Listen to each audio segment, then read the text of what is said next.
तत्त्वम्। ॐ वासुदेवेन्द्र योगीन्द्रं नत्वा ज्ञानप्रदं गुरुं मुमुक्षूणां हितार्थाय तत्त्वबोधो विधीयते।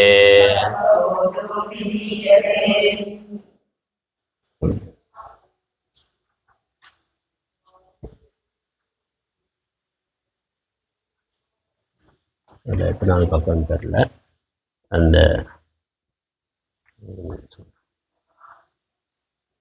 ஆத்மாக்காக அந்த ஸ்தூல சூக்ஷ்ம காரண அதை மட்டும் படிக்கலாம். அதை எடுத்துங்க, அதை படிச்சுட்டு அப்புறம் நேற்று விட்டதுலேருந்து ஆத்மா தர்க்கிக்காக போவோம். ஸ்தூல சூக்ஷ்ம காரண சரீராத் व्यतिरिक्तः पंचकोशातीतः सन् अवस्थात्रय साक्षी सच्चिदानंद स्वरूपः सन्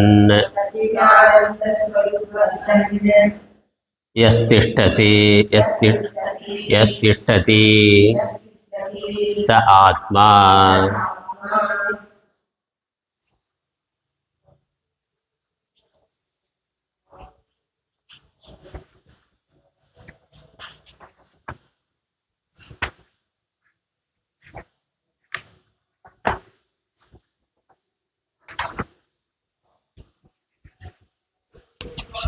இது கடைசியாக படித்ததையும் படிப்போம்.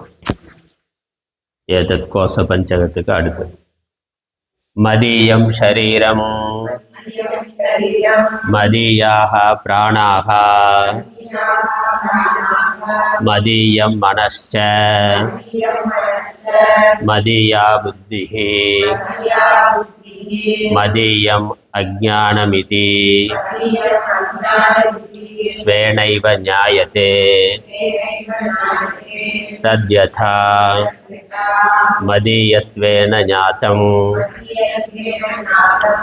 கடக குண்டல கிருஹாதிகம் ஸ்வஸ்மாத் பின்னம் ததா பஞ்சகோஷாதிகம் மதீயத்வேன ஞாதம் ஆத்மா ந பவதி.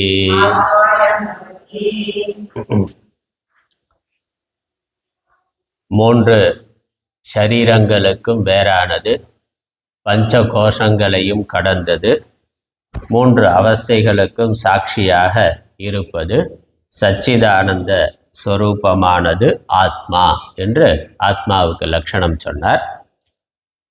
இந்த மூன்று ஷரீரங்கள் என்ன, அவற்றுள் என்ன இருக்கின்றன என்பதை சொல்லி பிறகு இவைகள் ஏன் ஆத்மா இல்லை என்பதற்கான காரணத்தையும் சொல்லி இருக்கிறார்.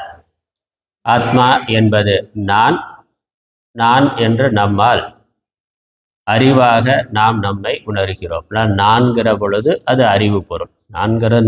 நாம் நம்மை உணர்கின்றோம். ஜடமான ஒன்று தன்னை உணராது, நமக்கு நான் என்ற உணர்வு இருக்கின்றது. அந்த அறிவு, அறிதல் என்பது இருக்கின்றது.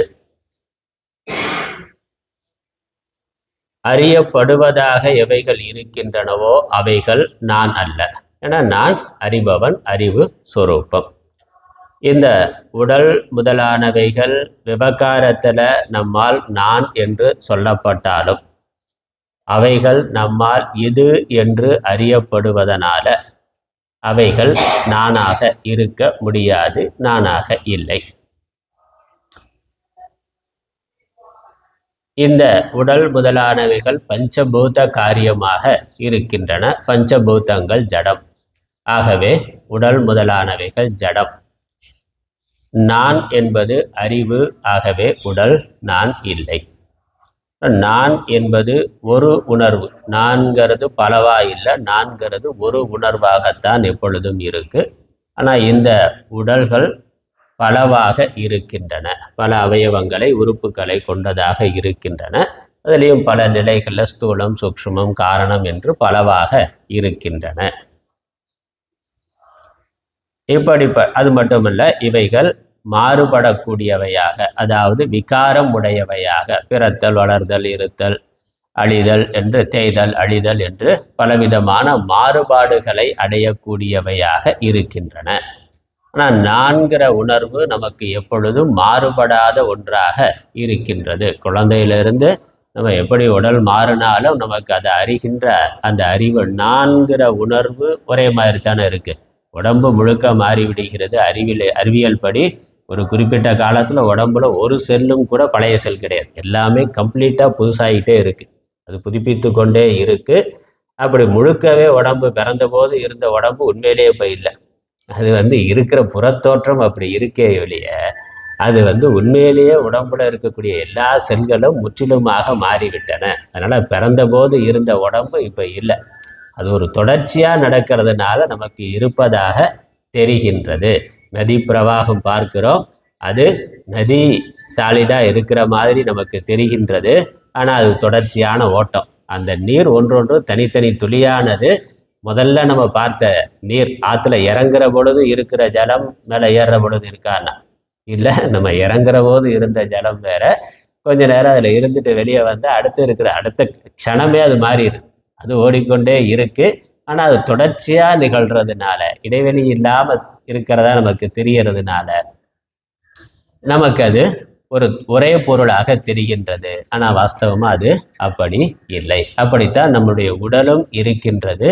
தொடர்ந்து அது மாறிக்கொண்டே இருக்கின்றது. ஆகவே நான் என்பது மாறுபடாத ஒரு உணர்வு. உடம்பு எப்படி மாறினாலும் நான்கிற அந்த அறிவு மாறிவிடவில்லையே, அது அப்படியே தானே இருக்கு. அதனால தான் மலரும் நினைவுகளை சொல்ல முடியுது, நம்மளால் நினைத்து பார்த்து சொல்ல முடியுது. அதனால அது வேறு, நான் வேறு. அதனால இந்த விகாரங்கள் எல்லாம் உடம்புக்கு தான், அதை அறிகின்ற ஆத்மாவிற்கு இல்லை. அதனால ஒரு ஆச்சாரியர் சொன்ன நியாயம் அதுதான். எப்படி நம்மளுடைய வீடு முதலானவைகள் நம்மால் இது என்று அறியப்படுகின்றதோ, அதை போல இந்த உடலும், இது என்னுடைய உடல், என்னுடைய பிராணன், என்னுடைய மனது, என்னுடைய புத்தி, என்னுடைய அஜ்ஞானம் தான். அஜ்ஞானமோ என்னுடைய அஜ்ஞானம் என்று அது அறியப்படுவதனால அவைகள் எனக்கு வேறானவை. அதனால் இந்த பஞ்சகோஷாதிக்கம் ஸ்வஸ்மாத் பின்னம் ததா கிரகாதிக்கம் ஸ்வஸ்மாத் பின்னம் ததா பஞ்சகோஷாதிக்கம், அதே ஸ்வஸ்மாத் பின்னம்ங்கிறத சேர்த்து போட்டுக்கொள்ளணும். என்னிடமிருந்து வேறானது. ஏன்னா என்னுடையது என்று அறியப்படுவதனாலேயே அவைகள் என்னிடமிருந்து வேறானவை, நான் அதற்கு வேறானவன். அதனால் ஆத்மா ந பவதி, இவைகள் ஆத்மா இல்லை, ஆத்மாவாக இருக்க முடியாது, அவற்றை நான் என்று சொல்ல முடியாது. வீடு என்னுடையதுதான், வீட்டை நான் சொல்ல முடியுமா? நான்கிற அபிமானம் நமக்கு இருக்கலாம். அது அதீத அபிமானத்தினால நம்மளுடைய குழந்தைகளையோ உறவுகளையோ அல்லது நம்மளுடைய உடைமைகளையோ நம்ம நான் என்றே நினைக்கலாம். ஆனால் அது வாஸ்தவமாக நானாகி விடாது. அது ஒரு பாவனை தான். நம்மளுடைய பற்றுனால அபிமானத்தினால ஒரு பாவனை தானே ஒழிய அது வாஸ்தவம் அல்ல. எப்படி இருந்தாலும் அது வேறு, நான் வேறு. அப்படி என்றால் நான் என்பது எது, ஆத்மா என்பது எது என்பது அடுத்த கேள்வி. படிக்கலாம். ஆத்மா தர்ஹீகஹ சச்சிதானந்த ஸ்வரூபஹ.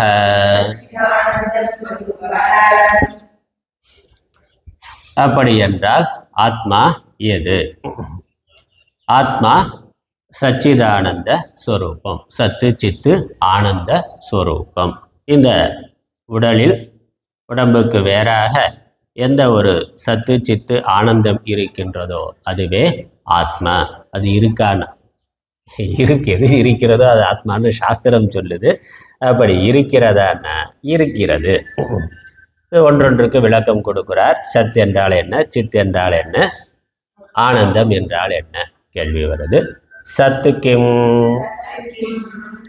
காலத்ரயேபி திஷ்டதி இதி சத். மூன்று காலத்திலும் இருப்பது எதுவோ அது சத். சத் என்றால் என்ன என்று கேட்டால், முக்காலத்திலும் இருப்பது சத்து. நேற்று, இன்று, நாளை என்று எல்லா காலத்திலும் இருப்பது எதுவோ அது சத்து. நேற்று இன்ற நாளைன, அப்போ அது காலம் கடந்ததாக இருக்கின்றது. காலம்ங்கிறதே ஒரு சார்புடையது. காலம்ங்கிறது சார்புடையது. ஒரு பொருளை வைத்துக்கொண்டு அல்லது ஒரு இடத்தை வைத்துக்கொண்டு தான் நம்ம சொல்லுகின்றோம். அது தோன்றிய காலம், இருக்கின்ற காலம், அழிகின்ற காலம்னா. அப்போ அது தோன்றுவதற்கு முன்னால் இல்லை, இருக்கின்ற பொழுது இருக்கின்றது, இல்லாமல் போகின்ற பொழுது பிறகு அது இல்லைன்னா. அப்போ அது தோன்றிய காலம் என்பது இருக்கின்றது, அழிகின்ற இல்லாமல் போகின்ற காலம்னு இருக்கின்றது, நடுவில் இருப்பது போல தோன்றுவதான ஒரு காலம் இருக்கின்றது. அப்படித்தான் காரியம் எல்லாமே இருக்கு. காரியம்னு எது இருக்கோ அவைகள் எல்லாமே அப்படித்தான் இருக்கு. அந்த காரணத்தில் ஒரு குறிப்பிட்ட காலத்தில் தோன்றியவை, ஒரு குறிப்பிட்ட காலம் இருந்து பிறகு இன்னொரு காலத்தில் இல்லாமல் போபவை. அந்த காரணம் எப்படி இருக்கு? அந்த காரியம் தோன்றுவதற்கு முன்னாலும் இருந்தது, காரியம் இருக்கின்ற பொழுதும் இருக்கு, காரியம் அழிந்த பிறகும் இருக்கின்றது. மண் பானை நமக்கு அதான் உதாரணம். மண் பானை, பானைகள் காரியம். பானைகள் தோன்றுவதற்கு முன்னாலும் மண் இருந்தது, பானைகள் இருக்கின்ற பொழுதும் மண் இருக்கின்றது, பானைகள் அழிந்த பிறகும் மண்ணானது இருக்கின்றது. அதனால காரணமாகிய மண் 3 காலத்திலும் இருப்பதனால அது சத்தியம். காரியமாகிய பானைகள் ஒரு காலத்தில், அதுவும் அந்த இருக்கின்ற காலத்திலும் இருப்பதாக தோன்றுகின்றன. அப்பயும் அது வாஸ்தவமான சொந்தமான இருப்புடையதாக ஆகலை. அந்த மண்ணுக்கு வேற தனித்த சொந்தமான ஒரு இருப்புடையதாக ஆகலை. மண்ணினுடைய இருப்பை அதன் மேலே அது ஒரு தற்காலிக தோற்றமாக பானைங்கிறது வந்திருக்கின்றது. அதனால பானை என்பது உண்மை இல்லை, மண் என்பது உண்மையான. பானையை வைத்து பார்க்கிற பொழுது மண்கிறது 3 காலத்திலும் இருக்கின்றது. அந்த மாதிரி இந்த சரீரம் ஒரு காலத்தில் தோன்றியது, ஒரு காலத்தில் இல்லாமல் போகக்கூடியது. இது காரியம். ஆகவே இது உண்மை இல்லை. உண்மைனா அது 3 காலத்திலும் இருக்கணும். இந்த சரீரம் தோன்றுவதற்கு முன்னாலும் இருப்பு என்பது இருந்தது.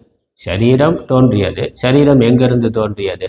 உடம்பு தோன்றியதுன்னா உடம்பு எதுல இருந்து? ஏற்கனவே இருக்கிற ஒரு பொருள்ல இருந்து தோன்றியதா, இல்லாத ஒரு பொருள்ல இருந்து தோன்றியதா? கேள்வி. உடம்பு தோன்றியது, உடம்பு பிறந்ததை பிறந்த நாள் என்று பிறந்ததுன்னு வைத்திருக்கிறோம். இப்போ உடம்பு எங்கிருந்து வந்தது? முன்னாடியே அம்மா அப்பான்னு ஒரு இருப்பு அவர்களிடமிருந்து வந்தது. அவர்களுடைய இருப்பை ஆதாரமாக கொண்டு அதிலிருந்து தனியா பிரிந்து வந்ததா உடம்பு இருக்கு. அப்ப இந்த இருப்பு தன்மைங்கிறது இந்த உடல் இருக்கிற பொழுது உடல் இருக்கிறதுன்னு சொன்னாலும், இந்த இருப்பு தன்மை உடம்பு தோன்றுவதற்கு முன்னாலே பெற்றோரிடம் இருந்தது. பெற்றோர்கள்ட்ட இருந்து இருப்பு தன்மையை வாங்கித்தானே நாம வந்தோம்.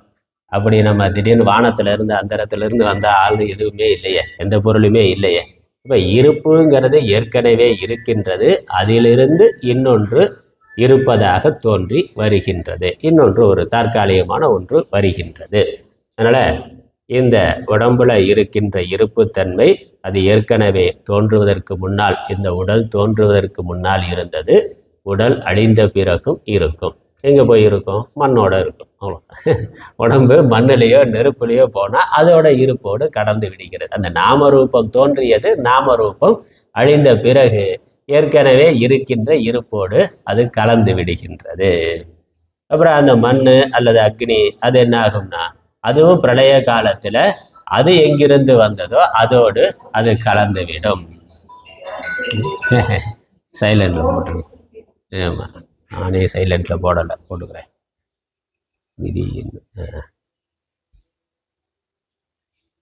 அதனால இந்த இருப்பு தன்மைங்கிறது உடம்போடு தோன்றியது அல்ல. உடம்பு இருக்கிறதுன்னு சொன்னாலும் உடம்புங்கிற தோற்றம் அதை வைத்து கொண்டு நம்ம அதுக்குன்னு ஒரு இருப்பு சொல்றோம். தங்கம் நகை இருக்கிறது, பானை இருக்கிறதுன்னு சொல்ற மாதிரி. ஆனால் வாஸ்தவமா அந்த இருப்பு தன்மை உடலோடு சேர்ந்தது அல்ல, அது நித்தியமாய் இருப்பது. உடம்பு தோன்றதுக்கு முன்னாடியும் அம்மா அப்பாட்ட இருந்தது. அம்மா அப்பாவுக்கு எப்படி வந்ததுன்னா, அவங்க அம்மா அப்பாட்ட இருந்து அதற்கு முன்னாடி அவர்களுடைய பெற்றோர், அவளுடைய பெற்றோர், அப்படியே மூலமா போனாக்க அது ஒரு மாறாத இருப்பு எப்பொழுதும் இருக்கின்றது. அது எப்படி வந்ததுன்னு அடுத்து சொல்ல போறேன். இந்த பிரபஞ்ச தோற்றம், பிரபஞ்ச சிருஷ்டிங்கிறது அடுத்து பின்னாடி வரப்போகுது. இங்க ஆத்மாவுக்கு லட்சணம் என்னது? 3 காலத்திலும் இருப்பது. இப்போ உடம்பு ஒரு காலத்துல தோன்றியது, ஆனா உடம்புக்குள்ள இருக்கக்கூடிய இருப்பு தன்மை அது தோற்றம் மறைவு இல்லாமல் இருப்பது. அதனால இந்த உடம்பு இருப்பதற்கும் இயங்குவதற்கும் காரணமாக இருக்கின்ற இருப்பு அது 3 காலத்திலும் இருக்கின்றது. அதனால ஆத்மா முக்காலத்திலும் இருப்பது, பிறப்பு இறப்பு இல்லாமல் இருப்பது. அது உடம்போடு தோன்றியதல்ல, உடம்பு அழிகின்ற பொழுது அழியக்கூடியது அல்ல. ஏன்னா அது காரணம். அதுக்கப்புறம் இருப்பு மாத்திரம்னா, வெறும் இருப்பு மாத்திரம் இருந்தாக்க அது ஜடமாக இருக்கும். கல் மண்ணு இருக்கிறது நாங்கள் பார்க்கிறோம். இங்க ஜடம் என்பது இல்லை, ஒரு சேதனத்தன்மையையும் ஒரு உயிர்த்தன்மை அறிவு என்பதையும் நாம் உணர்கின்றோம், அறிகின்றோம், அதுவாகத்தான் இருக்கின்றோம். அதனால இந்த சத்தோடு சித்தும் இருக்கின்றது. அடுத்த வார்த்தை சித்கிம் ஞானஸ்வரூபக ஆனந்தக்கஹ சுகஸ்வரூபக. இருக்கிறது என்ற ஒரு இருப்புத்தன்மை மட்டும் இங்கு அல்ல, இருக்கிறது என்பதும் அறிவாக இருக்கின்றது. அது வெறும் ஜடமா இல்லை, இருப்பு அறிவாகவும் இருக்கின்றது. அந்த இருக்கிறது நம்ம எப்பொழுதும் நாம் நம்மை இருக்கிறோம் என்று நாம் நம்மை உணர்கின்றோம்.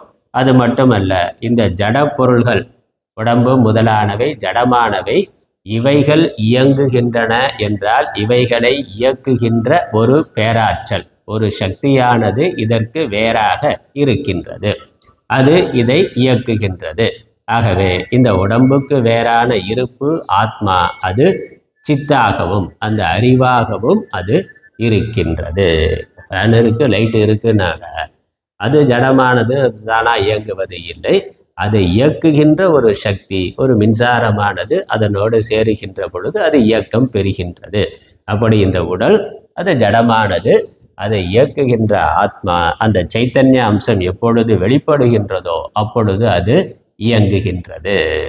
அதனால இந்த ஆத்மா சத் மாத்திரம் 3 காலத்திலும் இருப்பது என்ற இருப்புத்தன்மை மட்டும் உடையது அல்ல, அது சேதனத்தன்மையும் உடையது. அதனால சேத்தனம்ங்கிறத சித்து சைத்தன்யம் ஞானம் எப்படி சொன்னாலும் ஒரே வார்த்தை. அதனால சித்து சேத்தனம் சைத்தன்யம் ஞானம் பிரஜானம் எல்லாம் ஒரே தன்மைதான் அறிவு என்பது.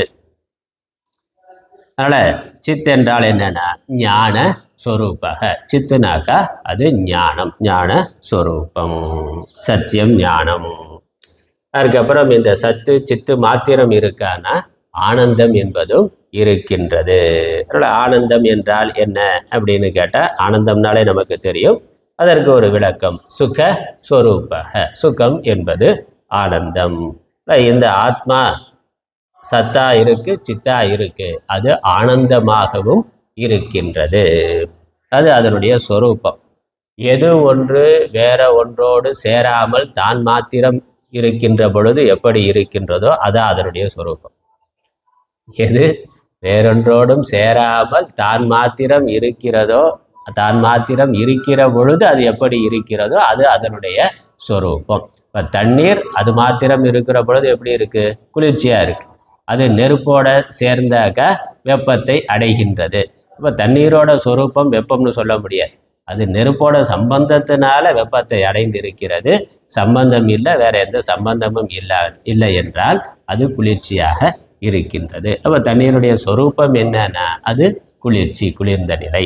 அதே மாதிரி இந்த நான், இந்த ஆத்மா இந்த உடம்போடு மனதோடு சேரவில்லை என்றால், சேராத பொழுது அது எப்படி இருக்கு? ஆனந்தமா இருக்கு. அது எப்படி தெரியுது? தூக்கத்துல தெரியுது, தியானத்துல தெரியுது. ஆழ்ந்த தூக்கத்துல இந்த ஆத்மா உடம்போட மனசோட சம்பந்தம் இல்லாம சேராம விழித்திருக்கிற பொழுதும் அப்படித்தான் இருக்கு. நமக்கு அனுபவத்துல இந்த உடம்பு மனதினுடைய செயல்பாடுகள் இல்லாமல் இருக்கின்ற பொழுது ஆத்மா மாத்திரம் இருக்கிறது, நான் மாத்திரம் இருக்கிறேன். அப்ப எப்படி இருக்கு? ஆனந்தமா இருக்கு, ஆனந்தமா இருக்கின்றது. ஆழ்ந்த தூக்கத்துல நம்ம எந்த உலகப் பொருள்களும் இல்லை, எந்த விஷயங்களும் இல்லை, எதனுடைய சம்பந்தமும் இல்லாம, இந்த உடம்பு மனதோட சம்பந்தமும் இல்லாமல் ஆத்மா மாத்திரம் இருக்கிறது. அப்பொழுது ஆனந்தம் இருக்குங்கிறதுனால ஆத்மா ஆனந்த ஸ்வரூபம். அது அதனுடைய இயல்பா இருக்கு. விழிக்கின்ற பொழுது உடம்பு மனசோட சேர்றதுனால உடம்பு மனதோட குணங்கள் சேர்ந்து அது துக்கப்படுற மாதிரி, சுகப்படுற மாதிரி, கோபப்படுற மாதிரி, பொறாமப்படுற மாதிரி மற்ற விஷயங்கள் எல்லாம் உடம்போட சம்பந்தத்தினால வரக்கூடியது. அது தற்காலிகமாக வரக்கூடியது. உடம்போட சம்பந்தம் இல்லாத பொழுது அது மாத்திரம் இருக்கு. அது மாத்திரம் இருக்கிற பொழுது எப்படி இருக்கு? அது சுகமா இருக்கின்றது. ஆகவே அது ஆத்மா ஆனந்த ஸ்வரூபம். அதனால அது ஆத்மா. அதனால ஆத்மாவுடைய ஸ்வரூபம் என்னன்னா சத்து சித்து ஆனந்தம். நான் இருக்கிறேன் என்பதில் நமக்கு சந்தேகம் இல்லை. அதனால அந்த இருப்பு ஆத்மாவினுடையது. அப்புறம் நான் இருக்கிறேன் என்பதை அறிகிறேன், அதிலேயே நமக்கு சந்தேகம் இல்லை. அது நமக்கு தெரிகின்றது. எப்பொழுதும் நமக்கு உணர்வா அறிவாக நாம் இருக்கின்றோம். ஆகவே நான் அந்த இருப்பு எதுவோ அதுவே அறிவாகவும் இருக்கிறது. நான் இருப்பவன், நான் அறிபவன், சத்து சித்து. அப்புறம் நான் மாத்திரமா இருக்கிற பொழுது ஆனந்தமா இருக்கிறேன். வீட்டுக்கு போனாதான் பிரச்சனை எல்லாம் இருக்கு. அதனால வீட்டில் இருக்க எல்லா பிரச்சனையும் விட்டுட்டு இங்க தனியா இருந்தாக்க ஆனந்தமா தான் இருக்கு. அப்ப அந்த ஆனந்தம்ங்கிறத நம்மளுடைய இயல்பா இருக்கு. மற்ற சூழ்நிலைகள், குடும்பம், மற்ற விவகாரங்கள் இருக்கிறதுனால அது பிரச்சனை. அந்த நேரத்துல அதுக்கு மாதிரி நம்ம இருக்க வேண்டி இருக்கு. எந்த கட்டுப்பாடும் இல்லைன்னா சுதந்திரமா எப்படி இருக்கும்? ஆனந்தமா இருக்கும். சுதந்திரமா துக்கமா இல்லை, எதுவும் இல்லை, எந்த பிரச்சனையும் இல்லை, கட்டுப்படுத்துறதுக்கு ஆள் இல்லைன்னா சுகமா இருக்கிறோம். அப்ப என்னது? அது நம்முடைய சொரூபம்ங்கிறது தெரிகின்றது. சுகம்ங்கிறது நம்முடைய சொரூபம்ங்கிறது தெரிகின்றது. அதனால நான் சத்து சித்து ஆனந்தம். ஆத்மா சத்து சித்து ஆனந்தம் அப்படின்னா சரி, ஏதோ ஆத்மா இருக்கு, அது சச்சிது ஆனந்தமானா ஆத்மா சத்து சித்து ஆனந்தம். அந்த ஆத்மா நான் சத்து சித்து ஆனந்தம். நான் இருக்கிறேன், நான் அறிகிறேன், நான் ஆனந்தமாக இருக்கின்றேன். அதனால நான் ஆத்மா ஆனந்தம்ங்கிறதுக்கு பலவிதமான நியாயங்கள் இருக்கு. அதெல்லாம் நமக்கு விரிவா பேசுவதற்கு நேரம் இல்லை. இயல்பாகவே நம்ம சந்தோஷமா இருக்கிறதுக்கு ஏதாவது ஒரு காரணம் தேவையான்னா தேவையில்லை. சோகப்படுறதுக்கு தான் ஒரு காரணம் வேணும். அழுந்தாக்கா அழுகிறதுக்கு ஒரு காரணம் வேணும். இப்போ எல்லாரும் சேர்ந்து சிரிக்கலாம்னா நம்மளால சிரிக்க முடியும். எல்லாரும் சேர்ந்து அழலாம்னா அழ முடியுமாண்ணா? அழ முடியாது. அது பண்ண முடியாதுல்ல. ஏன்னா அழணும்னா அதுக்கு ஒரு காரணம் வேணும். அதுக்கு ஏதோ ஒரு காரணம் இருக்கணும். அப்பதான் அதை செய்ய முடியும். அப்போ அது காரணத்தின் நிமித்தமா வர்றதுனால அது நம்மளுடைய சொரூபம் இல்லை. ஆனா நம்மளால சேர்ந்து சிரிக்க முடியுது, மகிழ்ச்சியா இருக்க முடியுது, எந்த காரணமும் இல்லாமலேனா அது நம்மளுடைய சொரூபம்ங்கிறதுனால தான் அது நமக்கு முடிகின்றது. சின்ன குழந்தை பார்த்தாக்க அது பாட்டுக்கு விளையாடி கொண்டு சந்தோஷமா இருக்கு. அது ஏன் சந்தோஷமா இருக்கு? நம்ம இதை பார்க்குறோமா? ஏன்னா அது இயல்பு. அதுக்கு நம்ம காரணம் தேட வேண்டியது இல்லை. அந்த குழந்தை திடீர்னு ஏதாவது அழுகுது அப்படின்னாக்கா உடனே ஓடி போய் பார்க்குறோம். ஏன் அழுதுன்னா ஏதோ பூச்சி கடிச்சிருச்சு, இல்லை பசி தாகமோ, இல்லை கீழே விழுந்து கை கால் அடிபட்டுருச்சோ, ஏதோ ஒரு காரணம் இருக்கு, அதனால அது அழுகிறது. அப்போ அதற்கு ஒரு துக்கம் வர்ற பொழுது அதற்கு ஒரு காரணம் இருக்குங்கிறதுனால அது அதனுடைய சொரூபம் அல்ல, அது அந்த நிமித்தத்தினால வெளியே இருந்து வந்தது. ஆனா சுகமா இருக்கிறதுங்கிறது எந்த காரணமும் இல்லாமலே இயல்பா இருக்குங்கிறதுனால நம்முடைய சொரூபம் ஆனந்தம். அந்த ஆனந்தத்துக்கு அப்பப்போ மறைப்பு வந்துடுதாதான். அது விவகாரங்கள் அதிகமாக இருக்கிற பொழுது அல்லது விஷயத்தோடு சேருகின்ற பொழுது அதோடு கலந்து விடுகிறோம். அதனால அது மறைக்கப்பட்டு விடுகிறது. இல்லாம போறது இல்லை, அது மறைக்கப்பட்டு விடுகின்றது. அப்புறம் அந்த விஷயங்கள் மேல அதீதமான பற்றுனால அதான் அஞ்ஞானம். நாம நம்மளுடைய சொரூபத்தையே மறந்து விடுகிறோம். சரீர அபிமானம் சரீரத்தையே என்னுடையது நினைக்கிற பொழுது அதனுடைய எல்லா பிரச்சனைகளும் நம்முடைய பிரச்சனையாக ஆகிவிடுகின்றன. அது அடுத்த விஷயம், அது அப்புறம் பார்ப்போம். இங்க ஆத்மாவுடைய சொரூபம் சத்து சித்து ஆனந்தம். அதனால நான் இருக்கிறேன், நான் அறிகிறேன், நான் எதுவும் இல்லாத பொழுது ஆனந்தமாகவே இருக்கின்றேன். ஆகவே நான் சச்சிதானந்த சொரூபம். அடுத்த வரியில சொல்றார், ஏவம் சச்சிதானந்த ஸ்வரூபம் ஸ்வாத்மானம் விஜானியாத். இவ்வாறு சச்சிதானந்த ஸ்வரூபமாக தன்னை அறிய வேண்டும். அதனால நான் இந்த ஜடமான உடல் இல்லை, உடலா இருக்க முடியாது, அவைகள் அறியப்படுவதா இருக்கிறதுனால நான் அதற்கு வேறானவன். அப்ப நான் எப்படிப்பட்டவன்னா நான் சத்து சித்து ஆனந்த ஸ்வரூபம். நான் இருக்கிறேன், நான் அறிகிறேன். அந்த இருப்பும் அறிவும். இன்னொன்று ஆனந்தம் அப்படிங்கிற பொழுது அனந்தம் என்பதும் அங்க இருக்கு. அனந்தம்னா முடிவில்லை, வரையறை இல்லாதது. நான் இருக்கிறேன்னா நான் எப்பொழுதும் இருக்கிறேன், எப்பொழுதும் அறிவாய் இருக்கிறேன். அதனால அனந்தத்வாத் ஆனந்தம். அனந்தவ சத்தியம் ஞானம் அனந்தம் பிரம்ம. அனந்தமா இருக்கிறதுனாலே ஆனந்தம். அனந்தமா இருக்கிறதுனா என்னது? வரையறை இல்லாம பூர்ணமா இருக்கு. அதனால பூர்ணமா இருக்கிற பொழுது நிறைவு இருக்கு. நிறைவுங்கிறது ஆனந்தம். அதனால் இந்த இருப்பும் அறிவும் வரையறை இல்லாமல் எப்பொழுதும் இருக்கு. அது சுபாவமாக இருக்கு, இயல்பானதாக இருக்கின்றது. ஆகவே அது ஆனந்தம். அதனால் நான் சச்சிதானந்த ஸ்வரூபம் என்று ஒருவன் தன்னை அறிந்து கொள்ள வேண்டும். இதோட ஜீவஸ்வரூப விசாரம் முடிந்தது. ஜீவஸ்வரூபம், ஜீவன் யார், நான் யார் என்பதற்கான விசாரம். நான் உடம்போ மனதோ புத்தியோ ஸ்தூல சூக்ஷ்ம காரண சரீரங்கள், இந்த பஞ்ச கோஷங்கள், இந்த 3 அவஸ்தைகள் இதெல்லாம் என்னிடத்தில் இருக்கின்றன. நான் இதற்கு வேறானவன், இதற்கு சாட்சியானவன், சாட்சியான ஆத்மா. அதனால் நான்கிறது அல்லது ஆத்மா என்பது இவைகளுக்கு வேறானது. ஓகே. ஜீவஸ்வரூபம், ஜீவன் சச்சிதானந்தன். ஒவ்வொரு ஜீவனுமே ஒவ்வொருவருமே சச்சிதானந்த ஸ்வரூபம் என்பது இந்த விவேகம், இந்த ஆராய்ச்சியினால தெரிகின்றது. அதனால இதுக்கு வேற ஒன்றும், அந்த ஆத்மாவை அடையிறதுக்கு நம்ம வேற ஒன்றும் பண்ண வேண்டாம், வேற எங்கேயும் இனிமேல் புதுசாக கொண்டு வரணுங்கிறது இல்லை. அது ஏற்கனவே இருக்கு. அதை பற்றி நம்ம விசாரம் செய்யாமல் இருக்கிறோம், விவேகம் பண்ணாமல் இருக்கிறோம். அதனால்தான் அதை விவேகம் செய்ய வேண்டியது இருக்கின்றது. அதனால் தத்துவ விவேகம், தத்துவ போதம்ங்கிற பொழுது ஜீவ தத்துவம் என்று பார்த்தோம். அதனால் ஜீவ தத்துவம், ஜீவனுடைய சொரூபம் என்ன என்பதை பற்றிய விவேகம். ஆத்மா அனாத்ம விவேகம். உடல் முதலானவைகள் அனாத்மா, ஆத்மா அல்ல. ஆத்மா இந்த உடல் முதலானவைகளுக்கு வேறான சச்சிதானந்த ஸ்வரூபம். இதுதான் விவேகம். அதனால் இதற்கு மேலே இங்கே ஆராய்ச்சி பண்ணுறதுக்கு ஒன்றும் இல்லை. இனிமேல் நீ யாருன்னு கேட்டால் என்ன சொல்லணும்? நான் சச்சிதானந்த ஆத்மான்னு சொல்லணும். அதுக்காக ஆதார் கேட்குற பொழுது, இல்லை ஓட்டர் ஐடி கேட்குற பொழுது சச்சிதானந்த ஆத்மான்னு எழுதக்கூடாது. அவன் அப்புறம் ஓட்டு போட முடியாது. அதனால் ஓட்டர் ஃபார்ம் கொடுக்குறானே, நான் சச்சிதானந்த ஆத்மான்னு எழுதி கொடுத்தாக்கா ஓட்டு போட முடியாது. அது வேறு, அது விவகாரத்தில். அதான் நமக்கு நீ யார் அப்படி, நான் யார் அப்படின்னா, நான் சச்சிதானந்த ஆத்மா. உடம்பு இல்லை, மனது இல்லை, புத்தி இல்லை, ஸ்தூல சரீரம் இல்லை, சூக்ஷ்ம சரீரம் அல்ல, காரண சரீரம் அல்ல, நான் சுகி அல்ல, நான் துக்கி அல்ல, நான் ஆனந்த ஸ்வரூபம் என்று புரிந்து கொள்ள வேண்டும். அது விவேகம். அதுக்கப்புறம் இந்த ஜெகத் ஸ்வரூபம், இந்த பிரபஞ்சம், இந்த உலகமானது எப்படி தோன்றியது, எப்படி வந்தது என்று அதை விவரிக்கின்றார்.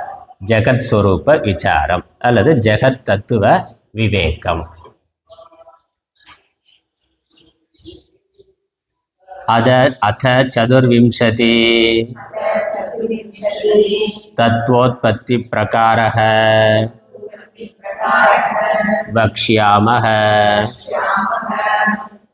இனி 24 தத்துவங்களின் தோற்ற முறைமையை கூறுவார். 20 சதுர்விம்சதி 24 24 தத்துவ உற்பத்தி பிரகாரம், 24 தத்துவங்களுடைய தோற்ற முறைமை எப்படி தோன்றி. 24 தத்துவங்கிறது இந்த உலகம். உலகம் 24 அம்சங்களை கொண்டதாக இருக்கின்றது. அவைகள் உலகம், உடல், நம்முடைய உடல் எல்லாம் சேர்ந்துதான் இந்த உடம்பு உலகம். இந்த ஸ்தூல உடம்பு அப்படி சூக்ஷ்ம உடம்புன்னு அது தனியாக 3 உடல்கள்னு பிரித்து சொல்லப்பட்டது. இந்த ஸ்தூல உடல்ல என்ன இருக்கு, சூக்ஷ்ம உடல்ல என்ன இருக்கு அப்படிங்கிறதெல்லாம் அது எப்படி வந்தது, என்ன இருக்குங்கிறது கர்ம இந்திரியங்கள், ஞான இந்திரியங்கள், பிராணங்கிறது சொல்லப்பட்டு விட்டது. ஆனால் அது எங்கிருந்து எப்படி வந்ததுங்கிறத சொல்லணும். அதனால் 24 தத்துவம், இந்த உடம்புல இருக்கக்கூடிய 24 தத்துவங்களும் எப்படி தோன்றின, எப்படி உற்பத்தி ஆயின என்பது சொல்லப்படுகின்றது. அதை சொல்லுவோம் என்று சங்கல்பம் செய்து சொல்லுகின்றார். பிரம்மாஸ்ரயா சத்வரஜஸ்தமோ குணாத்மிகா மாயா அஸ்தி. பிரம்ம ஆஸ்ரயா, பிரம்மத்தை சார்ந்து. பிரம்மம் என்ற முதல் பொருள் இந்த பிரபஞ்சம் தோன்றுவதற்கு முன்னால் இருந்த அனைத்திற்கும் காரணமான பொருள். உலகம் ஒரு காலத்தில் தோன்றியது, பிரபஞ்சம் அனைத்தும் ஒரு காலத்தில் தோன்றியவை. அவைகள் தோன்றுவதற்கு முன்னால் எது இருந்ததோ அதற்கு பிரம்மம் என்று பெயர். அதுக்கு சாஸ்திரம் சொல்ற பெயர் பிரம்மம் என்பது. அந்த பிரம்மம் அதான் அனைத்திற்கும் காரணம். அது காலம் கடந்ததாக, இடம் கடந்ததாக இருக்கின்றது. ஏன்னா அதற்கப்புறம் தான், அதிலிருந்து தான் காலம் இடம் தோன்றுது. தோற்றம்ங்கிறதே காலத்தினுடைய இடத்தினுடைய தோற்றம், காலத்தினுடைய தோற்றம் தான். இடம் காலம் ரெண்டும் பிரிக்க முடியாதது. அப்போ இவைகள் தோன்றுவதற்கு முன்னால் தோற்றம் மறைவு இல்லாமல் எது இருந்ததோ எது இருக்கிறதோ அதற்கு பிரம்மம் என்று சாஸ்திரம் பெயர் சொல்லுகின்றது. அப்படி பிரம்மம் இருந்தது. அந்த பிரம்மம் மாத்திரம் இல்லை, பிரம்மத்தினிடத்தில் அநேக விதமான சக்திகள் உண்டு. அந்த சக்திகளுக்கு மாயை என்று பெயர். பிரம்மத்தினிடத்தில் இருக்கக்கூடிய சக்திக்கு மாயை என்று பெயர். அந்த சக்தி எப்படிப்பட்டது என்றால் அது சத்வம் ரஜஸ் தமஸ்ங்கிற 3 குணங்களை கொண்டது. அதான் இங்க வர்ணனை. பிரம்ம ஆசைய, பிரம்மத்தை சார்ந்ததான, பிரம்மத்தில் இருக்கின்ற, பிரம்மத்தினுடையதான. அதான் சக்தி வேற பிரம்மம் வேறன்னு தனித்தனியா 2 பொருள் இல்லை. அப்படி 2 பொருள் உலகத்திற்கு மூலம்னு சொன்னா அதான் துவைத்த சித்தாந்தம். 2 தனித்தனியா இருந்தது. பிரகிருதி புருஷன் ரெண்டுமே 2 தனித்தனி சத்துனா, 2 தனித்தனியான சொந்தமான இருப்புடையது என்று சொன்னால் அது துவைத்த சித்தாந்தம். அப்படி சாஸ்திரம் சொல்லலை, அப்படி உண்மை இல்லை. பிரம்மத்தை சார்ந்ததாக பிரம்மத்தில் இருப்பதான ஒரு சக்தி, ஆனால் அது வெளிப்படாமல் இருக்கின்றது, ஒரு காலத்தில் வெளிப்படுகின்றது. அந்த சக்தியானது எப்படிப்பட்டது? சத்வம் ரஜஸ் தமோ குணாத்மிகா. சத்வம் ரஜஸ் தமஸ் என்ற 3 குணங்களையும் சொரூபமாக, ஆத்மிகான அதை சொரூபமாக கொண்டது. அதனால மாயை என்ற ஒரு மாயா அஸ்தி, பிரம்மத்தை சார்ந்ததாக மாயை இருக்கிறது. மாயைங்கிற ஒரு சக்தியானது இருக்கின்றது. அது சத்வம் ரஜஸ் தமஸ்ங்கிற 3 குணங்களை கொண்டதாக இருக்கின்றது. அதிலிருந்து பஞ்சபூதங்கள் தோன்றின. அதை அந்த கிரமத்தை சொல்லுகின்றார். இந்த அனைத்திற்கும் இவைகள் எல்லாம் பஞ்சபூதங்கள், அனைத்தும் பஞ்சபூதங்கள்லிருந்து வந்திருக்கின்றனங்கிற நமக்கு தெரியும். இந்த பஞ்சபூதங்களுக்கும் ஆதாரமாக இருக்கிறது பிரம்மம், அதனுடைய சக்தியாகிய மாயை. அது 2 இல்லை, 1 தான். பிரம்மம் அதனுடைய சக்தி ஒன்று தான். ததஹ ஆகாச சம்பூதஹ, அதிலிருந்து, அந்த பிரம்மம் மாயை அதனிடமிருந்து ஆகாசமானது தோன்றியது, ஆகாயம் தோன்றியது. அதனால் ஆகாயம்ங்கிறதும் ஒரு காலத்தில் தோன்றியது தான். பிரம்மம் மாயை அதனிடமிருந்து ஆகாயமானது ஒரு காலத்தில் தோன்றியது. அதுக்கப்புறம் ஆகாஷாத் வாயு, அந்த ஆகாயத்திலிருந்து வாயுவானது தோன்றியது. ஆகாசத்திலிருந்து வாயுங்கிற தத்துவமானது தோன்றியது. வாயோஹோ தேஜக, வாயுவிலிருந்து நெருப்பானது தோன்றியது. ஆகாச தத்துவத்துக்கு அப்புறம் அதிலிருந்து ஆகாசம் வாயு, அதிலிருந்து நெருப்பு தத்துவமானது தோன்றுகின்றது. அதனால் நெருப்புன்னு பார்த்தாக்க அதில் என்ன இருக்குது? வாயுக்கள் தான் இருக்குது. சூரியன் நெருப்பு கோலமாக இருக்குது. அதில் என்ன இருக்குது? ஹைட்ரஜன், ஹீலியம், ஆக்சிஜன், இந்த மாதிரி வாயுக்கள் தான் அதில் இருக்கிறதுன்னு தெரியும். அதனால் நெருப்புங்கிறது வாயுவிலிருந்து தோன்றியது. வாயு தத்துவம் தான் பிறகு நெருப்பாக பரிணமிக்கின்றது, அதிலிருந்து உற்பத்தி ஆகின்றது. அதுக்கப்புறம்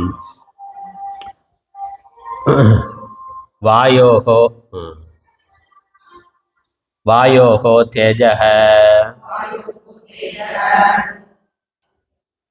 தேஜசக ஆபக, ஆகாசத்திலிருந்து வாயு தோன்றியது, வாயுவிலிருந்து நெருப்பு தோன்றியது, நெருப்பிலிருந்து நீர் தோன்றியது. நெருப்புல இருந்து தான் நீர் தோன்றியது. நெருப்புக்குள்ளிருந்து அல்லது நெருப்புல இருக்கக்கூடிய வாயுக்கள் அதனுடைய விகிதாச்சாரம் மாறுபடுகின்ற பொழுது நீருங்கிற தத்துவமானது தோன்றி இருக்கின்றது.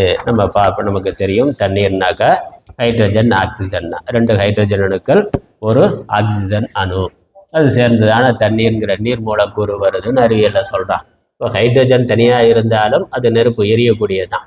ஹைட்ரஜன் ஃபியூயல் இன்னைக்கு பண்ணுறான். ஹைட்ரஜனை எரிபொருளாக பயன்படுத்த முடியும் என்று. ஆக்சிஜனும் தனியாக அது எரியக்கூடியது நமக்கு தெரியும். ஹைட்ரஜன் ஆக்சிஜன் ரெண்டுமே நெருப்பாக எரியும் தன்மை உடையது. அவைகள் ஒரு குறிப்பிட்ட விகிதத்தில் சேருகின்ற பொழுது தண்ணீர்ங்கிற தத்துவமானது வந்திருக்கின்றது. அதனால் நெருப்பிலிருந்து நீரானது தோன்றியது. அதுக்கப்புறம் அத்யக பிருத்திவி, நீரிலிருந்து நிலம் தோன்றியது. இந்த நிலம் கடினமானதா இருக்கின்றது. அது தண்ணீரிலிருந்து தோன்றியது. நீருங்கிற பொழுது வெறும் நீர்னு இல்லாமல் திரவ தத்துவம்னு நம்ம எடுத்துக்கொள்ளணும். திரவ தத்துவம், அக்னியிலிருந்து திரவ தத்துவம் வந்தது. அந்த திரவத்தில் இருந்து அது கடினமாகின்ற பொழுது, காற்று முதலானவைகளோட கலந்து கடினமாகின்ற பொழுது அது ஒரு கடினமான பொருளா பூமி முதலான பொருளா ஆகின்றது. அப்படி இருக்கு. இதெல்லாமே சூக்ஷ்ம தனித்தனியாக வந்தது. அதுக்கப்புறம் நம்ம இப்போ பார்த்து ஸ்தூலமாக பார்க்கக்கூடிய இந்த பஞ்சபூதங்களுடைய சிருஷ்டி பின்னாடி. இப்போ சொல்றதெல்லாம் இந்த பிரம்மம், மாயை, அதிலிருந்து பஞ்சபூதங்கள், ஆகாயம் முதலான ஒன்றிலிருந்து ஒன்று 5 பூதங்கள் தோன்றுகின்றன. இதெல்லாமே அதிசூக்ஷ்மமான தத்துவம். சூக்ஷ்ம பூதங்கள் தான், சூக்ஷ்மமா இவைகள் தோன்றுகின்றன.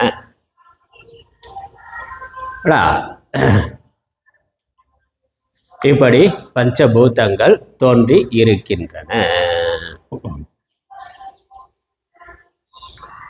அதற்கப்புறம் இந்த பஞ்சபூதங்கள்ல இருந்ததா நம்முடைய இந்த சரீரம் இருக்கே, சரீரத்துல ஞான இந்திரியங்கள், கர்ம இந்திரியங்கள்னு பார்க்கிறோம். இந்த பஞ்சபூதத்துல இருந்துதான் ஞான இந்திரியங்கள், கர்ம இந்திரியங்கள் வந்திருக்கின்றன. அதனால 24 தத்துவம்னு சொன்னாரே, 24 தத்துவத்துல கர்ம இந்திரியங்கள் 5, ஞான இந்திரியங்கள் 5, பிராணன் 5, அந்த கரணம் 4, அப்புறம் பஞ்சபூதங்கள் சேர்த்து 24 தத்துவமா இருக்கு.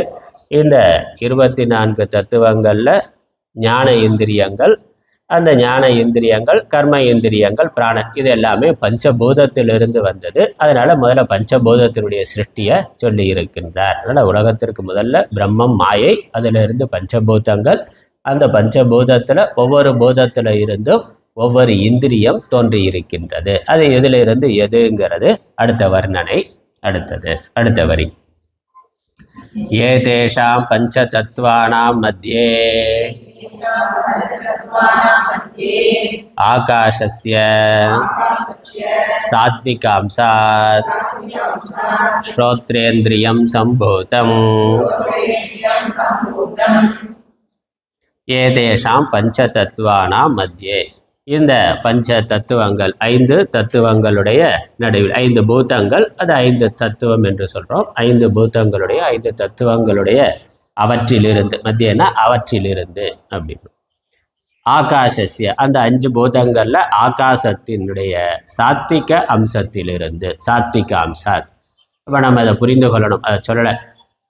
பிரம்மம் இருந்தது, பிரம்மத்தினிடத்துல பிரம்மம் இருந்ததுன்னா, பிரம்மம் இருக்கிறது, அந்த பிரம்மத்தினிடத்துல மாயைங்கிற சக்தி இருக்கு. அந்த மாயைங்கிற சக்தி எப்படிப்பட்டது? அதனுடைய சொரூபம் என்ன? சத்வம், ரஜஸ், தமஸ்ங்கிற 3 குணம். அப்ப அதிலிருந்து எதெல்லாம் வருகின்றதோ அதனிடத்திலும் அந்த 3 குணங்கள் இருக்கும். அந்த 3 குணங்கள் ஆகாசத்திலையும் சத்வம், ரஜஸ், தமஸ்ங்கிற 3 குணம் இருக்கு.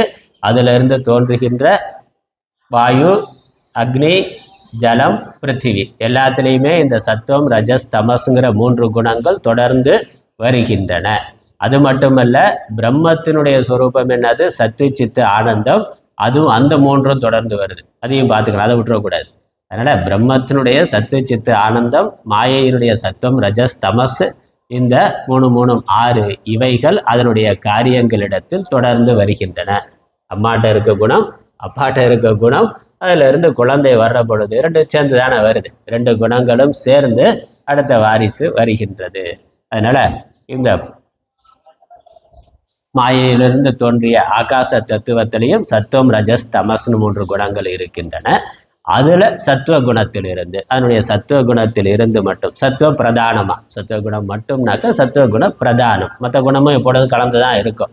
அது அதிகமாக இருக்கிற பொழுது அதை மட்டும் சொல்லுவோம். சத்துவ குணம், சத்துவ அம்சத்திலிருந்து ஸ்ரோத்ரியம் சம்பூதம், காது என்பது தோன்றியது. காது, இந்த ஜீவனுக்கான காதுங்கிற இந்திரியமானது தோன்றியது. அதுக்கப்புறம் வாயோகோ சாத்விகாம்சாத் த்வக் இந்திரியம் சம்பூதம்.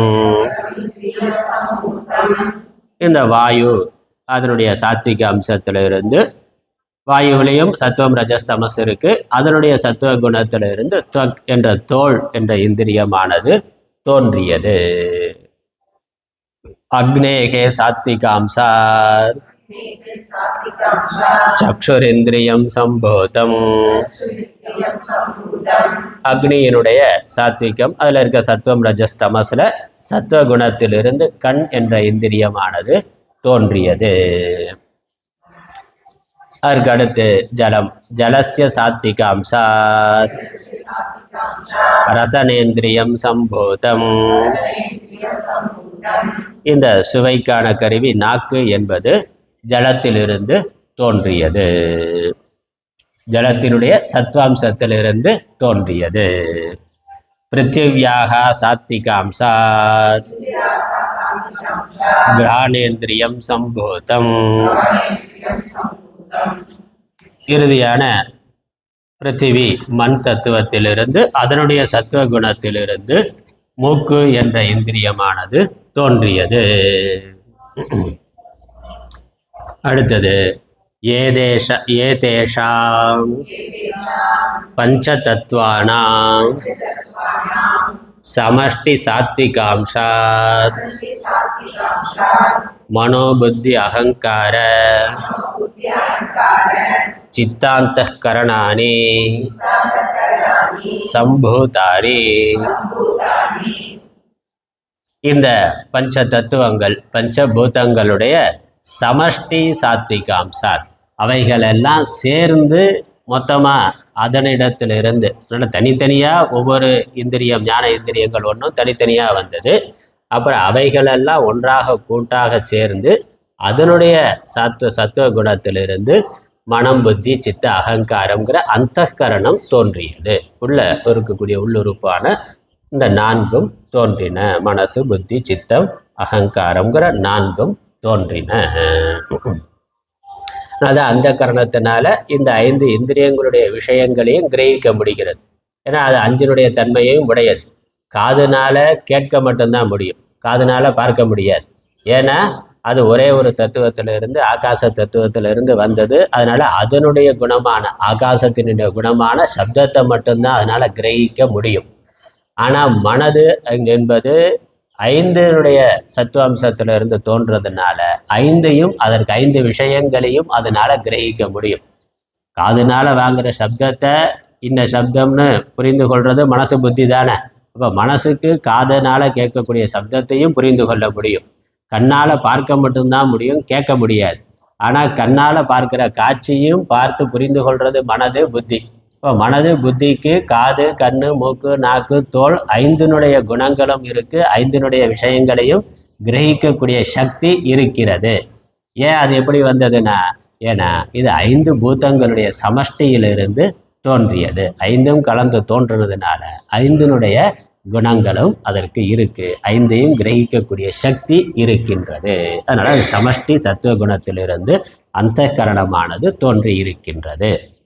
அதுக்கப்புறம் மனசு புத்தி சித்தம் அகங்காரம்னு 4 சொன்னார். அதற்கு என்னன்னு ஒன்றொன்றுக்கு விளக்கம் சொல்லணும். அதனால அடுத்த வரி. மனசுனா என்ன? சங்கல்ப விகல்பாத்மகம் மனஹ. மனது என்றால் சங்கல்ப விகல்பம். சங்கல்பம் விகல்பம். சங்கல்பம் விகல்பம்னா என்னது? இது அது இப்படி இப்படின்னு ஒன்றுக்கு நேர் எதிரான 2 எண்ணங்களை தோற்றுவிப்பது. அப்படி அதான் அதனுடைய சொரூபமே. இது அதுன்னு அடுத்து முதல்ல ஒரு எண்ணம் வரும், அதற்கு அடுத்ததாகவே அதற்கு நேர் எதிரான எண்ணம் வரும். போகலாமா வேண்டாமானா, வேண்டான்னு ஒரு எண்ணம், அப்புறம் போகலான்னு எண்ணம், செய்யலாமா வேண்டாமானா, அப்படியே நேர் எதிரான எண்ணங்கள் மாறி மாறி வர்றதுங்கிறது தான் மனதினுடைய தன்மை. எப்படி அலை உயரமாக போகுது, அடுத்த வினாடி என்னது பல்லவா போகுது. கீழே போனால் தான் மேலே வர முடியும், மேலே போகிறது கீழே வரும். அப்படி 2 எதிர்பக்கத்தையும் கொண்டது தான் மனசு. அதான் அதனுடைய விகல்பம், அதான் அதனுடைய சொரூபம். அது தேவைதான். 2 பக்கமும் வந்தால் தானே அதில் எது சரின்னு நம்ம தேர்ந்தெடுக்க முடியும். ஒரு பக்கம் மட்டும் நமக்கு தெரிஞ்சால் எப்படி சரி எது சரி தப்புன்னு தேர்ந்தெடுக்க முடியும். இப்போ புத்தி வேலை செய்யணும்னா மனசு இருக்கணும். மனசு 2 பட்சத்தையும் காட்டுகின்றது. புத்தி 2ஐயும் ஆராய்ச்சி பண்ணி இதில் இது சரியானது இது இன்னது என்று தீர்மானம் பண்ணுறது புத்தியோட வேலை. அடுத்து புத்தி லட்சணம் அடுத்து வருது. ஆனால் மனசு என்ன பண்ணுது? மனசோட வேலையே அதோட டிசைனே என்னது? 2 பட்சத்தையும் காமிக்கிறதா. இது அதுன்னு 2ஐயும் எடுத்து கொடுக்கறது மனசோட வேலை. நம்ம என்ன நினைக்கிறோம்? மனசு எப்போதும் அலைபாஞ்சிக்கிட்டே இருக்கு, இது அது இப்படி அப்படின்னு இருக்கு, இதை நிறுத்துறதுக்கு என்ன பண்ணுறதுன்னா, அது நின்னா மனசு இல்லாமல் போயிடும். ஏன்னா அதோட அடிப்படை இயக்கமே, அதோட டிசைனே வந்து 2 பக்கத்துல இருக்கிறது தான் அது. அதை நம்ம நிறுத்தினோம்னா இயக்கமே இல்லாம போயிடும். அதனால இந்த இசிஜி காமிக்கிறான்ல, காற்றோட இயக்கம் என்னென்ன, மேலே கீழே மேலே கீழே போயிட்டு வர்றது தான். அது ஏன் மேலே கீழேன்னு போயிட்டு வரணும்? நேராக ஒரே கோடா போனா என்னன்னா, நேராக ஒரே கோடா போனாக்கா அவ்வளோதான், ஆள் காலின்னு, அதனுடைய இயக்கமானது முடிந்து விட்டதுன்னு அர்த்தம். அப்போ இயக்கம்னாலே மேலே கீழே போயிட்டு வந்தா தான் அது இயக்கம்ங்கிறது. அதனால அதான் மனதோட தன்மை. அதனால மனசு ஏன் இப்படி இருக்குன்னு கேட்கக்கூடாது. அப்படி இருக்கிறதா அதனுடைய டிசைன், அதனுடைய சொரூபம். அப்படி இருக்க வேண்டிய தேவை இருக்கு. 2 பக்கத்தையும் காமிக்க வேண்டிய தேவை அதற்கு இருக்கு. அதற்கப்புறம் மனசோட நின்றக்கூடாது, புத்தி வேலை செய்யணும். நமக்கு புத்தி வேலை செய்யாததுனால மனசு மட்டும் வைத்துக்கொண்டு இப்படி அப்படி இருக்கேன்னு அதை மட்டும் பார்க்கிறோம். அதற்கு மேல புத்தி. அதனால புத்தினா என்னன்னு சொல்றார், நிஷ்டயாத்மிகா புத்தி. இந்த 2 பட்சத்தையும் பார்த்து இதுல இது எப்படிப்பட்ட, இது சரியானது, இது தவறானது, அல்லது இது இன்ன பொருள்னு தெளிவான உறுதியான எண்ணம், அதற்கு புத்தின்னு பேர். இது எல்லாமே எண்ண ரூபம்தான். மனசு, புத்தி, சித்தம், அகங்காரம் 4மே 4 விதமான எண்ணங்கள். அதுல சஞ்சலமா இருக்கக்கூடிய எண்ணங்களுக்கு மனதுன்னு பேர். நிச்சயமான தெளிவான எண்ணத்திற்கு புத்தின்னு பேர். அவ்வளவுதான், அதான் வித்தியாசம். 2மே எண்ணம் தான். சஞ்சலமான எண்ணம், தெளிவில்லாத எண்ணம், குழப்பமான எண்ணம், மாறுபடுகின்ற எண்ணம், அதற்கு மனசுன்னு பேரு. நிச்சயமான தெளிவான எண்ணத்திற்கு புத்தின்னு பேரு. அதுக்கப்புறம் அகங்காரம். அகங்கர்த்தா, அகங்காரக, நான் செய்பவன் என்ற நான் என்பதோட சேர்ந்து வருகின்ற எண்ணங்களுக்கெல்லாம் அகங்காரம்னு பேரு. நான் செய்பவன், நான் பார்ப்பவன், நான் நடப்பவன், நான் பேசுபவன் என்று நான் என்றோடு சேர்ந்து இருக்கின்ற அந்த எண்ணங்கள் தான் அகங்காரம் என்று பெயர். அதுக்கப்புறம் சித்தமும், சிந்தன கர்த்திரு,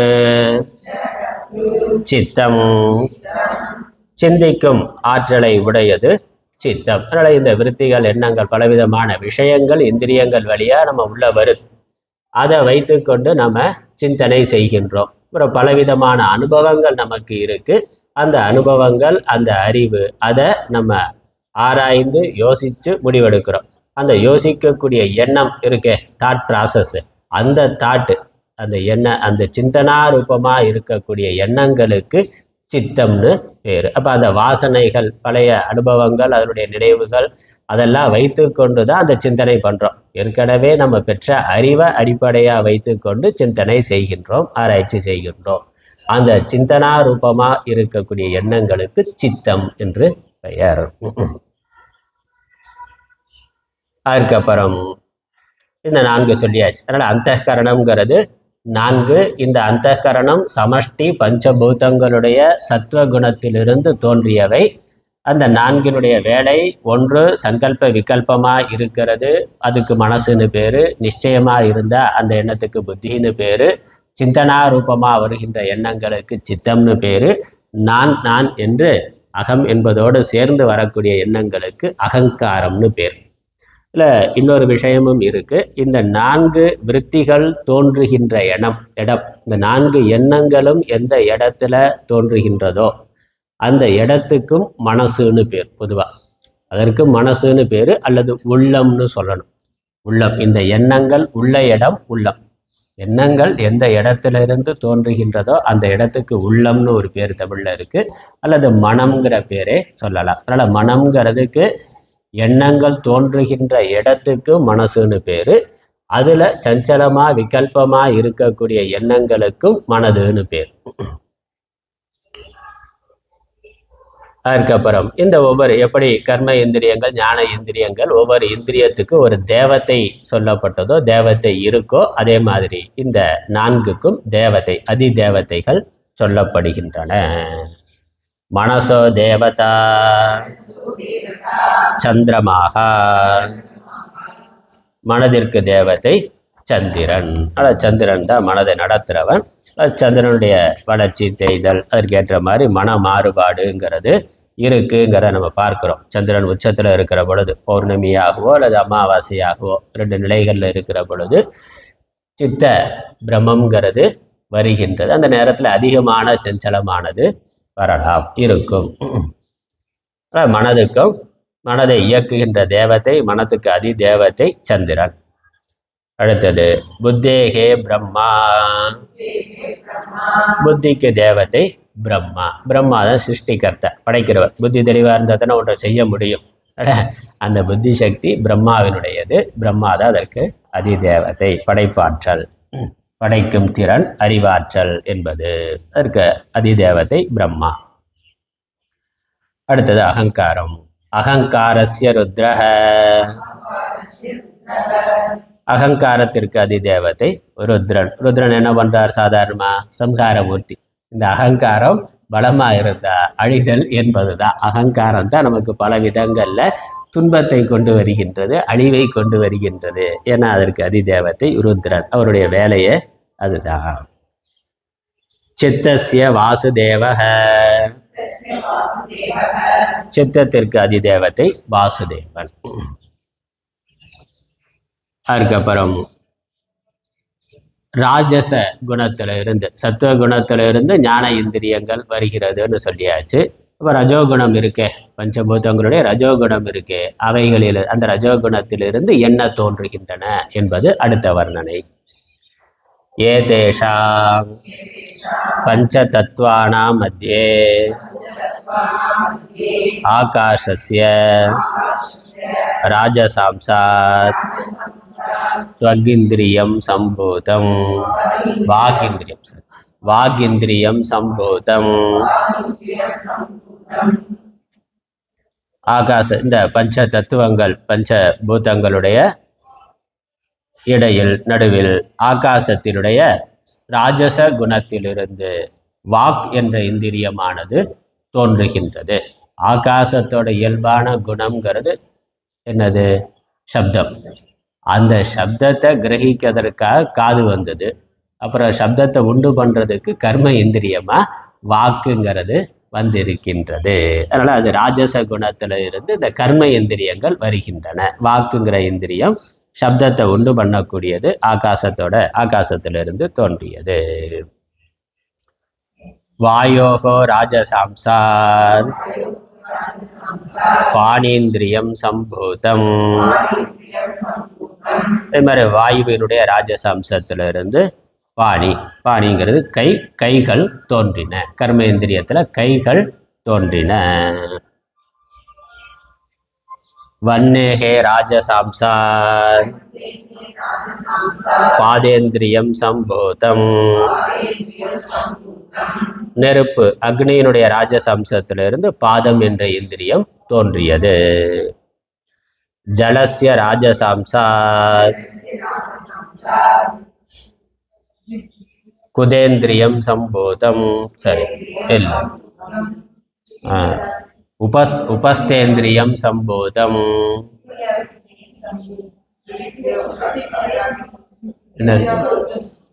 இல்லை, ஜலஸ்ய ராஜசம்சாத் உபஸ்தேந்திரியம் சம்பூதம். என்ன இருக்கு?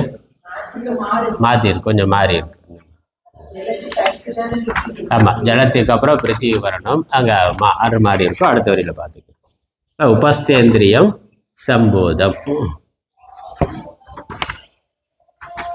ஜலத்திலிருந்து உபஸ்தம் என்ற கருவாயானது, ஜலத்தை வெளியேற்றுகின்ற உறுப்பானது தோன்றியது. உடம்புல ஜலம் இருக்கு, அந்த ஜலம் அதிகப்படியான ஜலம் வெளியே போறதுக்கு இருக்கே முத்ரத்வாரம், அது எங்கேருந்து வரும்? அந்த ஜலத்தினுடைய அம்சத்திலிருந்து, அதனுடைய ராஜச அம்சத்திலிருந்து வந்திருக்கின்றது. பிருத்திவ்யா ராஜசாம்சாத் குதேந்திரியம் சம்பூதம். இந்த மலத்தை, பிருத்திவியினுடைய அம்சமாத்தா மலம் இருக்கு, கடினமான பகுதி. உடம்புல நாம் சாப்பிடுகின்ற உணவினுடைய சக்கையான பகுதி இருக்கு. அப்போ அந்த சக்கையா தேவையில்லாத அந்த சக்கை அது வெளியேற வேண்டும் என்றால் அது வெளியேற்றுகின்ற உறுப்பானது குதம், எருவாய் இருக்கின்றது, அது தோன்றியது. அது இப்படி கர்ம இந்திரியங்களுடைய தோற்றம். அதனால பஞ்ச பூதங்களுடைய ராஜச சத்வ அம்சத்திலிருந்து ஞான இந்திரியங்கள், ராஜச அம்சத்திலிருந்து கர்ம இந்திரியங்கள் தோன்றின. அதுக்கப்புறம் ஏதேஷாம் சமஷ்டி ராஜசாம்சா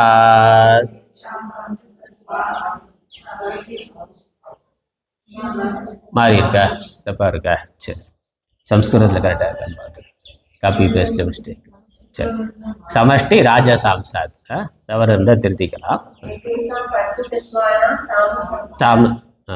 அது இல்லை, ராஜசாம்சாத் வரணும். ஆடு மாதிரி இருக்கு. என்ன ரஜோகுணத்தை தானே பார்க்குறோம்.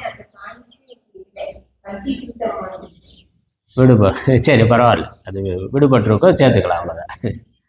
ஏதேஷாம் சமஷ்டி ராஜசாம்சா பஞ்ச பிராணாக சம்பூதாக.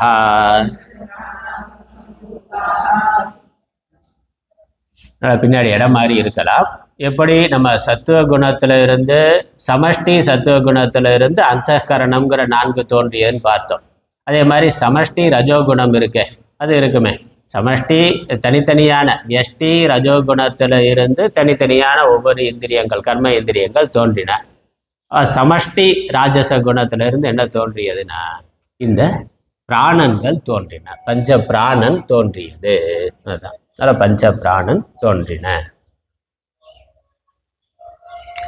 ஏதேஷாம் பஞ்ச தத்வானாம் தாமசாம்சாத் பஞ்சீகிருத பஞ்ச தத்வானி பவந்தி. இந்த பஞ்சபூதங்களுடைய தாமச அம்சம் இருக்கு. அடுத்து தாமச அம்சம் இருக்கு. இந்த தாமச அம்சம் என்ன ஆகின்றது என்றால் அவைகள் ஒன்றோடு ஒன்று கலக்கின்றன. தாமச அம்சம் ஒன்றோடு ஒன்று கலந்து ஸ்தூலமான பஞ்சபூதங்கள் ஆகின்றன. அதனால இதுவரைக்கும் பார்த்ததெல்லாம் சூக்ஷ்மமான பஞ்சபூதங்கள். அதுல இருந்து கர்ம இந்திரியங்கள், ஞான இந்திரியங்கள், அந்தகரணம், பிராணன், இவைகள் வந்திருக்கு. 19 தத்துவங்கள் வந்திருக்கு. கர்ம இந்திரியங்கள் 5, ஞான இந்திரியங்கள் 5, பிராணன் 5, அந்தகரணத்துல 4 சொல்லப்பட்டது. 19 தத்துவங்கள் சூக்ஷ்ம பஞ்சபூதத்திலிருந்து தோன்றி இருக்கின்றன. அதுக்கப்புறம் அந்த பஞ்சபூதங்களுடைய தாமச அம்சம் இருக்கு. தாமச அம்சங்கள் ஒன்றோடு ஒன்று கலக்கின்றன. அதனால ஸ்தூலமான பஞ்சபூதங்கள் தோன்றுகின்றன. அதுதான் சொல்லிருக்கு. அதுக்கு பேரு பஞ்சீகரணம் அப்படின்னு பேரு. பஞ்சீகிருதம், பஞ்சீகிருத பஞ்ச தத்துவானி பவந்தி. பஞ்சீகிருதமான பஞ்ச தத்துவங்கள் தோன்றின. பஞ்சீகிருதம்னா ஒன்றோடு ஒன்று கலந்து, ஒன்றோடு ஒன்று சேர்ந்து ஸ்தூலமான, நம்ம பார்த்து அனுபவிக்கக்கூடிய இந்த ஸ்தூலமான பஞ்சபூதங்கள் வந்திருக்கின்றன. அது எப்படி பஞ்சீகிருதம் ஆனது என்பதை அடுத்த வர்ணனை இருக்கு. பஞ்சீகரணம் கதம் இதி சேத் ஏதேஷாம் பஞ்சமஹாபூதானாம் தாமசாம்சஸ்வரூபம்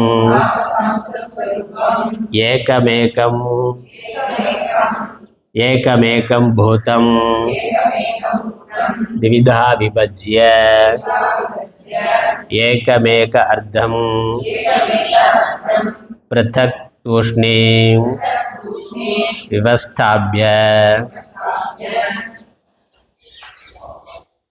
अपर परमर्धम चतुर्धा विभज्य स्वार्धम अन्येषु अर्धेषु स्वभाग चतुष्टय संयोजनं कार्यं तदा पंचीकरणं भवति.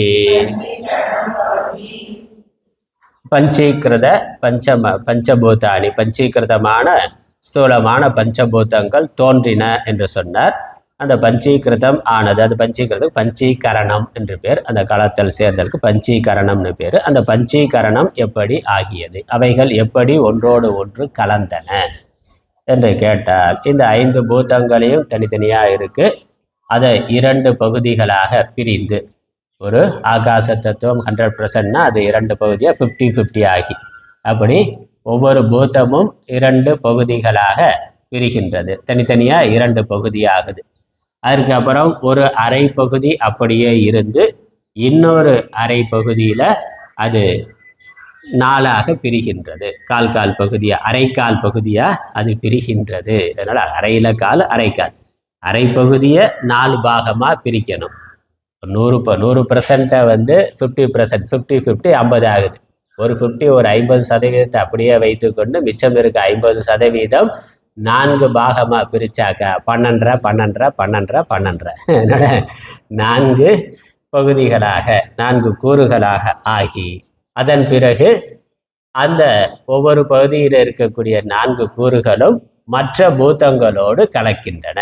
அப்படி பரஸ்பரம் கலந்த பிறகு முடிவா என்ன இருக்கும்? ஒரு 50% அந்த அதனுடைய 50% இருக்கும், மற்ற 4 பூதங்களுடைய அரைக்கால் பகுதி சேர்ந்து இருக்கும். அப்படி வந்தது தான் ஸ்தூலமான பஞ்ச பூதங்கள். ஆகாச தத்துவம் ஸ்தூலமாக நம்ம பார்க்குற ஆகாச தத்துவத்தில் சூக்ஷ்மமான ஆகாச தத்துவத்தில் 50% இருக்குது.